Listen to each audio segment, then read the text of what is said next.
ഈ ബാർബിക്യൂ ചെയ്യുമ്പോഴേ പല ഭക്ഷണത്തിനും പല ടെമ്പറേച്ചറാണ്, പല ടൈമാണ്. ഒരു ഉദാഹരണത്തിന് പറയുക ഫിഷിന് ചെറിയ ടെമ്പറേച്ചർ മതി, അത് ചെറിയ ടൈം മതി. പോർക്കിന് കുറച്ചുകൂടി വേണം, ബീഫിന് പോർക്കിനേലും താഴെ മതി, അതുപോലെ ചിക്കൻ ബീഫിനേലും മേലെ വേണം. അപ്പോൾ ഇതൊക്കെ എങ്ങനെയാണെന്നുള്ളതിനെ കുറിച്ചാണ് വീഡിയോയിലേക്ക് പോകാം. ടിപ്പ് നമ്പർ 5, ഈ ബാർബിക്യൂ ചെയ്യുമ്പോഴേ ഓരോ ഫുഡിനും ഓരോ ടെമ്പറേച്ചറിലാണ് വേവുന്നത്.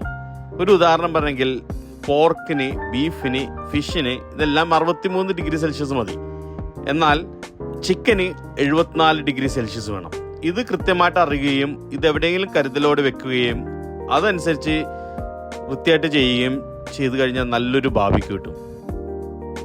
ചെറുതാണെങ്കിലും വളരെ ഇമ്പോർട്ടൻ്റ് ആയിട്ടുള്ളൊരു കാര്യമാണ് പറഞ്ഞത്. അപ്പോൾ തീർച്ചയായിട്ടും ഇത്രത്തോളം കാര്യങ്ങൾ വളരെ ശ്രദ്ധയോടെടുക്കുക, നിങ്ങൾക്ക് ഏറ്റവും ബെസ്റ്റ് ബാർബിക്യൂ കിട്ടും. അപ്പോൾ once again, this is Sean Pepe from Pepe BBQ.